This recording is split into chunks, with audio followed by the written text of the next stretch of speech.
Friends, in this video we are going to discuss about the conducting system of heart.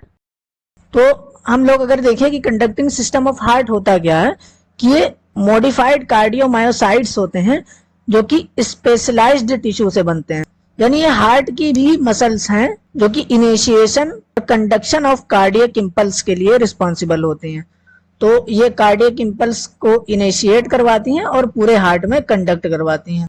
तो जो heart के specialised cell होते हैं वो मॉडिफाई होकर के कंडक्टिंग सिस्टम बनाते हैं। सबसे पहले आता है इसमें साइनो एट्रियल नोड, इसको हम लोग एसए नोड कहते हैं। तो ये हमारा जो एसए नोड है ये राइट एट्रियम में सिचुएटेड होता है, जहां पर हमारी सुपीरियर वेना कावा की ओपनिंग होती है उसके जस्ट बिलो, और जो सल्कस टर्मिनलिस होता है उसके अपर पार्ट में ये हमारा एसए नोड प्रेजेंट होता है। सल्कस टर्मिनलिस हमने हार्ट के एक्सटर्नल फीचर्स में पढ़ा था कि सुपीरियर वेना कावा से लेकर के इंफीरियर वेना कावा तक के सल्कस पाया जाता है, इसे हम लोग सल्कस टर्मिनलिस कहते थे। उसके अपर पार्ट में ये हमारा एसए नोड या साइनोएट्रियल नोड पाया जाता है। जो एसए नोड है इसे हम लोग पेस मेकर ऑफ हार्ट भी कहते हैं, क्योंकि जो भी इंपल्स जनरेट होती है और उस कंडक्ट होती है पूरे हार्ट में वो यहीं से इनिशिएट होती है एसए नोड से। फिर दूसरा है एवी नोड, जिसे हम लोग एट्रियोवेंट्रिकुलर नोड कहते हैं। तो जो हमारा एवी नोड है ये प्रेजेंट होता है लोअर और dorsal part of the inter atrial septum में, जहां पर कोरोनरी साइनस की ओपनिंग होती है। तो जो हमारा इंटर एट्रियल सेप्टम है, दो एट्रिया के बीच का सेप्टम है, उसके लोअर पार्ट में और डोर्सल वाले हिस्से में ये हमारा एट्रियोवेंट्रिकुलर नोड प्रेजेंट होता है, जहां पर कोरोनरी साइनस जो कि हार्ट का वेनस ड्रेनेज कराती है उसी की ओपनिंग होती है, वहीं पर हमारा ये एवी नोड पाया जाता है।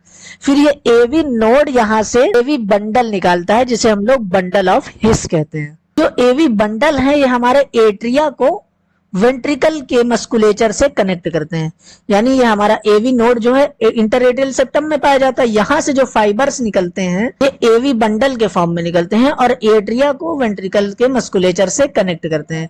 फिर ये एवी बंडल जो है ये डिवाइड हो जाते हैं लेफ्ट बंडल ब्रांचेस में और राइट बंडल ब्रांचेस में, और राइट बंडल ब्रांच लेफ्ट और राइट वेंट्रिकल में चली जाती है रेस्पेक्टिवली। तो जो हमारा इंटरवेंट्रिकुलर सेप्टम है जो दोनों वेंट्रिकल को सेपरेट करता है आपस में, वहां से ये हमारी राइट और लेफ्ट बंडल ब्रांचेस डिवाइड होती हैं। फिर ये अपने अपने रिस्पेक्टिव साइड में चली जाती हैं। फिर इसी लेफ्ट और राइट बंडल ब्रांचेस से कुछ फाइबर्स निकलते हैं जिसे हम लोग परकिंजे फाइबर कहते हैं, और ये एंडोकार्डियल कुशन में जा करके कार्डियक प्लेक्सस का फॉर्मेशन करती हैं। तो ये है हमारा कंडक्टिंग सिस्टम।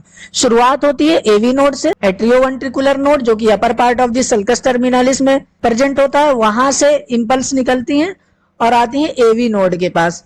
फिर एवी नोड एट्रियोवेंट्रिकुलर नोड जो इंटर एट्रियल सेप्टम में प्रेजेंट है, डोर्सल पार्ट में प्रेजेंट है जहां पर कोरोनरी साइनस की ओपनिंग होती है। फिर एवी नोड से निकलते हैं बंडल ऑफ हिस, ये एट्रिया को वेंट्रिकल के मस्कुलेचर से जोड़ता है। फिर बंडल ऑफ हिस जो है ये दो ब्रांच में डिवाइड होता है, राइट और लेफ्ट बंडल ब्रांच जो कि इंटरवेंट्रिकुलर सेप्टम में डिवाइड होती हैं। फिर ये राइट और लेफ्ट बंडल ब्रांच से रिस्पेक्टिव साइड में जाकर के यहां से परकिंजे फाइबर अराइज होते हैं और सब इंडोकार्डियल कुशन में जाकर के कार्डियक प्लेक्सस का फॉर्मेशन करते हैं। तो ये है हमारा हार्ट का कंडक्टिंग सिस्टम। अगर हम लोग क्लिनिकल एनाटॉमी की बात करें तो सबसे पहले आता है साइनस रिदम। तो जो हमारा एसए नोड है ये हार्ट के पेसमेकर की तरह काम करता है, यानी जो इंपल्स होती है हमारी हार्ट की वो एसए नोड से ही जनरेट होना शुरू होती है।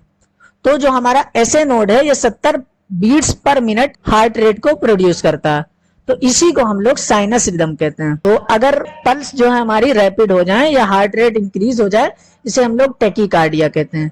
अगर पल्स स्लो हो जाए या हार्ट रेट स्लो हो जाए तो इसे हम लोग ब्रेडीकार्डिया कहते हैं।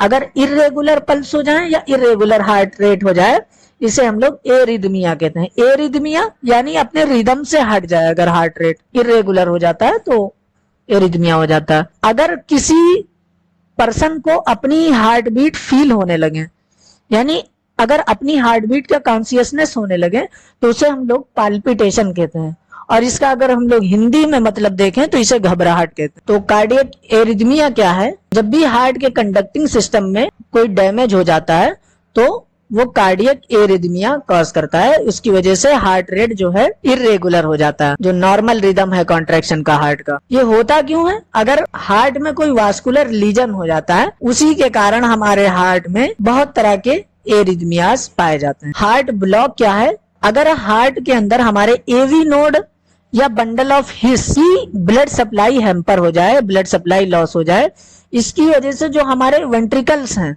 वो डिसोसिएट हो जाएं एसए नोड के साथ, यानी एवी नोड अगर इंपल्स जनरेट करना बंद कर दे उसकी ब्लड सप्लाई हैम्पर होने की वजह से, तो हमारे जो वेंट्रिकल्स हैं डायरेक्ट डिसोसिएट हो जाते हैं एसए नोड से।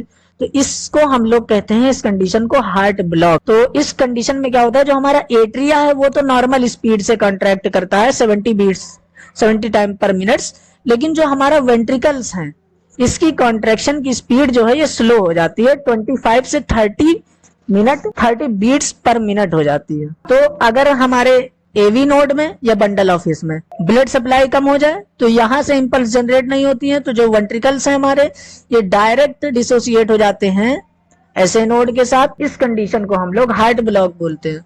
हार्ट ब्लॉक में क्या होता है कि जो एट्रिया है हमारे ये नॉर्मल बीट यानी 70 टाइम्स पर मिनट की स्पीड से कॉन्ट्रैक्ट करते हैं, लेकिन जो वेंट्रिकल्स की कॉन्ट्रैक्शन की स्पीड है ये स्लो हो जाती है 20 से 30 टाइम्स पर मिनट। फिर आता है artificial cardiac pacemaker. Artificial cardiac pacemaker क्या है? ये एक छोटा सा डिवाइस होता है जो कि रिस्ट वॉच की तरह होता है। इसे हम लोग चेस्ट में प्लेस करते हैं हार्ट बीट को कंट्रोल करने के लिए। तो इस पेसमेकर के अंदर एक पल्स जनरेटर होता है जिससे एक बैटरी जुड़ी हुई होती है। इसमें वायर लगे होते हैं जो कि वेंट्रिकल्स को इलेक्ट्रोड के थ्रू स्टिमुलेट करते हैं। तो जो हमारे पेसमेकर हैं ये कार्डियक एरिथमिया या हार्ट ब्लॉक वाले पेशेंट में इस्तेमाल किए जाते हैं, यानी जिनकी हार्ट रेट इरेगुलर होता है या जिसको हार्ट ब्लॉक की प्रॉब्लम है उसके अंदर ये पेसमेकर इस्तेमाल किया जाता है। तो ये पेसमेकर हमारे चेस्ट में लगाया जाता है लेफ्ट सबक्लेवियन आर्टरी के जस्ट बिलो। तो इसकी हमारी लेफ्ट सबक्लेवियन आर्टरी से ये जाता है और सुपीरियर वेना कावा से होते हुए राइट एट्रियम के अंदर इसकी लीड जाती है पेसमेकर की, फिर ये जाकर के वेंट्रिकल्स को स्टिमुलेट करता है। फिर आता है कार्डियोपल्मोनरी रिससिटेशन, तो इसे हम लोग सीपीआर कहते हैं। सीपीआर एक यूजफुल प्रोसीजर है जब भी कोई कार्डियक अरेस्ट का केस होता है। तो जब किसी को कार्डियक अरेस्ट होता है तो हम लोग हार्ट को रिस्टार्ट करने के लिए और कार्डियक आउटपुट और पल्मोनरी वेंटिलेशन को रिस्टोर करने के लिए सीपीआर का प्रोसीजर करते हैं। तो सीपीआर एक लाइफ सेविंग इमरजेंसी प्रोसीजर है। इसमें हम लोग करते क्या है कि जो पेशेंट होता है उसके स्टर्नम के ऊपर हम लोग प्रेशर अप्लाई करते हैं at the rate of 100 to 120 पर मिनट, 2 इंच की डेप्थ में। अगर कोई एडल्ट है तो हम लोग उसके स्टर्नम के ऊपर प्रेशर अप्लाई करेंगे 2 इंच की डेप्थ में vertically at the rate of 100 to 120 पर मिनट। इसकी वजह से क्या होगा, जो ब्लड हार्ट के अंदर भरा हुआ है वो पुश होकर करेगा और पुश होकर के वो ग्रेट वेसल्स में आएगा, यानी आर्च ऑफ एओर्टा और आपके डिसेंडिंग थोरासिक एओर्टा, ऊपर सबक्लेवियन आर्टरी और बाकी सारी ग्रेट वेसल्स में जाएगा। इसकी वजह से क्या होगा, जो एक्सटर्नल प्रेशर है वो डिक्रीज होगा और हार्ट में जो वेनस रिटर्न रुका हुआ था वो दोबारा से होने लगेगा। तो जब भी कोई कार्डियक अरेस्ट होता है किसी को तो हम लोग क्या करते हैं कि उसको सुपाइन पोजीशन में लेटा करके फिर उसके स्टर्नम के ऊपर 2 इंच की डेप्थ में प्रेशर अप्लाई करते हैं 1 मिनट में 100 से 120 बार। तो इसकी वजह से हार्ट के अंदर का ब्लड पुश होकर के ग्रेट वेसल्स में आएगा और एक्सटर्नल प्रेशर जो है वो डिक्रीज हो जाएगा और जो वेनस रिटर्न रुका हुआ था वो दोबारा से होने लगेगा। तो ये थी हमारे कंडक्टिंग सिस्टम ऑफ हार्ट की एनाटॉमी और उसका क्लिनिकल कोरिलेशन। Thank you.